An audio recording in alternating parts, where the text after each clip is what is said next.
Chapter 14. Now Samson went down to Timnah, and saw a woman in Timnah of the daughters of the Philistines. So he went up and told his father and mother, saying, I have seen a woman in Timnah of the daughters of the Philistines. Now, therefore, get her for me as a wife. Then his father and mother said to him, Is there no woman among the daughters of your brethren, or among all my people, that you must go and get a wife from the uncircumcised Philistines?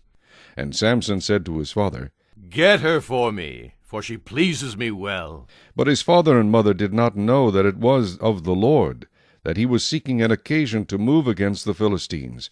For at that time the Philistines had dominion over Israel. So Samson went down to Timnah with his father and mother, and came to the vineyards of Timnah. Now to his surprise a young lion came roaring against him. And the Spirit of the Lord came mightily upon him, and he tore the lion apart as one would have torn apart a young goat, though he had nothing in his hand. But he did not tell his father or his mother what he had done. Then he went down and talked with the woman, and she pleased Samson well. After some time, when he returned to get her, he turned aside to see the carcass of the lion, and behold, a swarm of bees and honey were in the carcass of the lion. He took some of it in his hands, and went along eating. When he came to his father and mother, he gave some to them, and they also ate.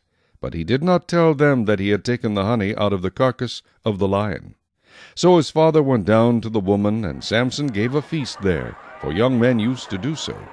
And it happened, when they saw him, that they brought 30 companions to be with him.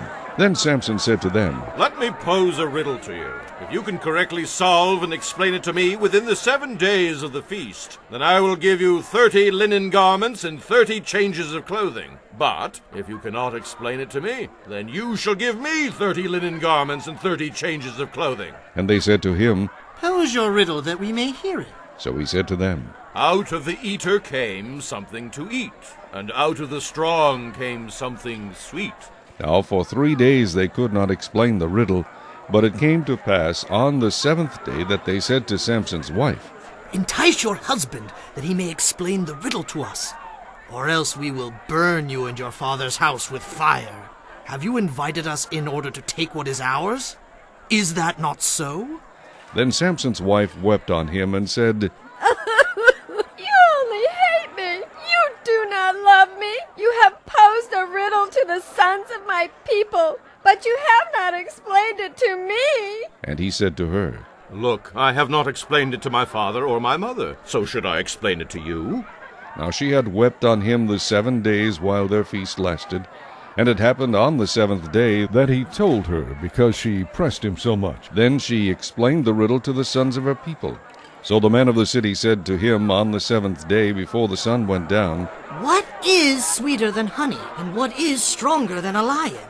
And he said to them, If you had not plowed with my heifer, you would not have solved my riddle. Then the Spirit of the Lord came upon him mightily, and he went down to Ashkelon, and killed 30 of their men, took their apparel, and gave the changes of clothing to those who had explained the riddle.